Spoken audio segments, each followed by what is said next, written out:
Welcome back everybody to another episode of Direct Comparison. In today's episode, we're going to take a look at the recently released remaster of the classic 3D platformer Croc Legend of the Gobbos, and see how it compares to the original game released back in 1997. For this video, I've captured footage of the latest remaster running on the PC, with the settings set to their default remastered option at a native 4K resolution. Like with a few of the other classic PS1 era remasters that I've covered on this channel, this remaster offers a handy graphics mode toggle hotkey, allowing you to easily swap back to the old visual style from what appears to be a modified version of the original PC release of the game, including support for higher resolutions, high frame rates, and other small visual tweaks. For the original game, I've opted to capture footage of my original PlayStation copy of the game, as I feel this helps to demonstrate the improvements that were made here the best, though I'll also refer to the built-in classic mode toggle when necessary. So let's jump straight into it with a look at our character models, starting with the titular Croc himself. Croc looks practically the same as he always has, with his little snake-like torso, hind legs, stringy arms, and his elongated head on top of it all, complete with detached eyeballs and a lone tooth hanging down from his upper lip. And then of course he has his little brown satchel on his back. Swapping over to the newer remastered graphics, we see all these details have been preserved, albeit with three distinct changes. 1. Every sharp edge has been rounded out. Every limb, body, satchel, even the snout, tooth, and eyeballs have a nice curve to them now thanks to the upped poly count. The second change is that all these textures are a slightly higher resolution. Nothing crazy, but they do look sharper than they did before. And then there's the way lighting interacts with the model itself. You'll notice additional shadowing along the model, adding a tiny bit more complexity to those very basic shapes, most noticeable when looking at Croc's snout and nostrils, or the curvature of his eyeballs. Interestingly, this seems to apply to the classic mode graphic scheme as well, where the updated lighting will reflect off of the character model slightly, casting a bit of shadow along his features. But that's about it. The model really is a bit of a disappointment, all things considered. Sure, he looks cleaner, but there's no reason why his arms needed to remain segmented like they appear here, especially considering it was never the original intent for the character when referencing the concept or promotional artwork for the game. The textured toes could have also been improved further, and while the poly count has been bumped up a bit, there's areas that still could have benefited more, like his hands or feet. The other characters are even more disappointing though. Gobbos, for example, absolutely could have benefited from some kind of fuzzy rendering model to replace the original flat, fuzzy sprites that were used in '97. But instead of that, we're just given a new high-res sprite instead, that still overlaps with itself as the model moves around. Like Croc's arms, the Gobbos' tail is still segmented, and the eyeballs could have benefited from a slightly higher-res texture map as well. Then you have the Dantini enemies, that almost look exactly the same as before, only with less aliasing and more defined edges for its overly simple design. Granted, there's not much to work with here, as the enemies in this game just had this really extremely oversimplified look to them. But updating the animations or taking some other kind of creative liberties to help modernize these enemies would have been interesting to see attempted. And this applies to all the other characters throughout the game as well, especially the bosses, that were so painfully simple even by the standards back then, that they simply haven't aged well at all today.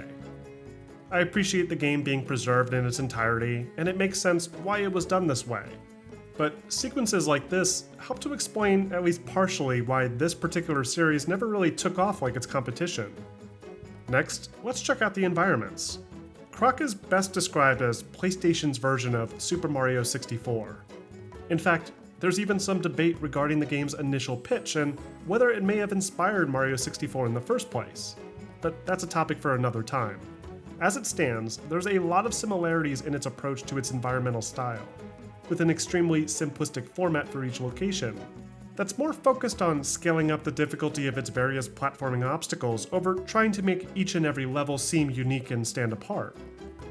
The game is split into 4 main stages: a classic green valley, accented by occasional lava pools, a snowy winter wonderland, a desert canyon, and a gloomy castle theme.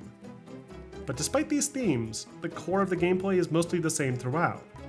There's a bunch of hexagon floating platforms to jump on, deadly lava or lava equivalent, and occasional bottomless pits. Every one of these locations is preserved identically in the remaster, including every item location, every enemy spawn, and even every secret. Though, thanks to the updated control scheme, you're able to get a much better look at it all, with a traditional right stick camera control allowing for full 360-degree rotational view, sometimes revealing locations outside of the playable area. Despite this, the game still maintains its same simplistic charm, and utilizes upscaled texture maps for each and every surface, all very faithful to the original texture maps used before. Geometry has also been updated, just like with the character models, adding in new curves to the often pointed edges of cliff sides, rocks, and other objects. But sometimes this does feel a bit too excessive, like these underground caves that probably needed to maintain that pointed look to keep it looking dark and creepy, though due to the nature of the game, it's hardly that much of an issue. Like with the improved camera, the remaster's updated control scheme also makes traversing through these environments much easier. It was genuinely surprising booting up the original game after playing through the remaster, only to realize that the original game was built around that same style of tank controls used in the original Tomb Raiders. They aren't quite as strict as Tomb Raider, but it's the same basic principle where you need to sidestep and line up jumps and rotate only after moving forward, with no control over the camera outside of toggling between 3 different camera heights. There is an analog control option in the original PlayStation release, allowing for something almost like what you get in modern games. But even still, the remastered plays much better, with full control of Croc using the left joystick and full control of the game's camera with the right. It makes jumping across dangerous platforms considerably easier, and makes the game's challenging final stages that much more enjoyable as a result. If you do happen to prefer that older control scheme, you can easily toggle back on tank controls in the game's menus, though personally, this newer control scheme seems to suit the game far better. As I mentioned earlier, the remaster does sport some new lighting effects, though nothing too fancy. There's a global light preset for each stage that seems to be locked depending on the environment type, maintaining a consistent visual look to the original game, alongside some simple light maps to help fake the look of bounce lighting, though there have been a few new lighting effects added in to help make the world feel a tiny bit more alive, including bright temporary flashes and glows when collecting items, and additional lighting coming off things like these fireballs that jump across this platform. As I mentioned before, character models have a little bit of self-shadowing as well, but nothing outside of shadowing along the model itself. Shadow projections are still limited to basic disk shadows directly under certain items and characters, likely to maintain the readability of the gameplay in many scenarios. And lastly, we have effects. Again, not much has changed here. Things like water, lava, and miscellaneous particles that spawn when collecting items are all handled about the same as before. But because the textures have all been redone, things like lava and water animations do typically look much better. There were a few areas, mainly waterfalls, where the textures don't seem to mesh as smoothly as they used to. But otherwise, these elements are improved in most cases. Underwater sequences also sport additional bubbles and new caustic effects to help make Croc look like he's actually swimming underwater, and not floating around in empty space like before. Particle effects like magic sparkles when collecting Gobbos also emit lighting effects now, that will cause nearby environmental assets to glow for a short time, which is a nice touch. There's certainly areas here that could have benefited more, like improved water rendering effects, shaders, and fire effects for enemies like this one that didn't need to rely on the same old sprite as before. But it's nice to at least have some rock-solid performance regardless of the number of effects displayed on screen this time, an area where the original often suffered, as the framerate would drop quickly when picking up Gobbos or just having too many items on screen at once. So, aside from the cleaned up graphics mode and support for modern hardware, what else does this game offer? Well, this might be one of the cooler features in this remaster, a complete collection of behind the scenes goodies called the Crocopedia. Inside, the developers have included a ton of great content, including multiple documentary interviews from both new and old developers for the series, game design documents, reference sheets, concept art, full soundtracks, and even never-before-seen prototype footage of unreleased levels and animation reels. It's a fantastic archive of information on this long-forgotten series. And if nothing else, this makes the game worth it to me, just for how valuable of an asset it'll be for game preservation and gaming history. Though it is a shame that we couldn't get the second Croc game included with this collection, along with archival information focused on that title as well. Finally, let's wrap up with a brief look at the remaster's sound design. I'll try and keep this brief this time around, as there's only so many sound effects offered in this game. But what do you think? Has there been enough improvements, if at all, to the game's sound design?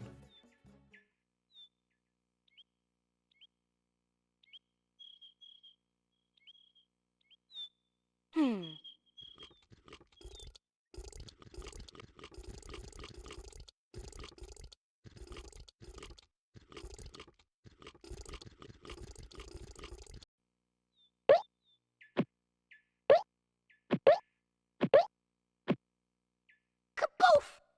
Kersplat! Hazoo!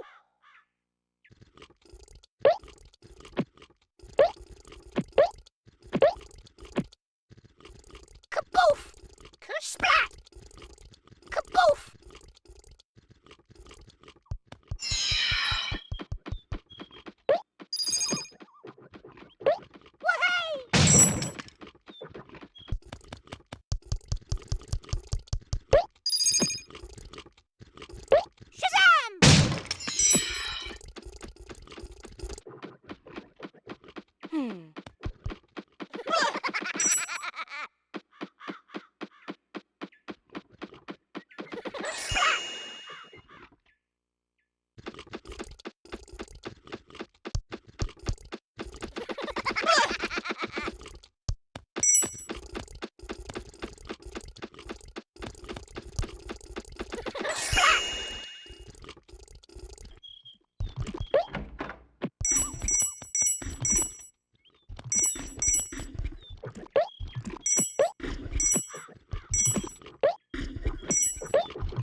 And that wraps up this episode of Direct Comparison.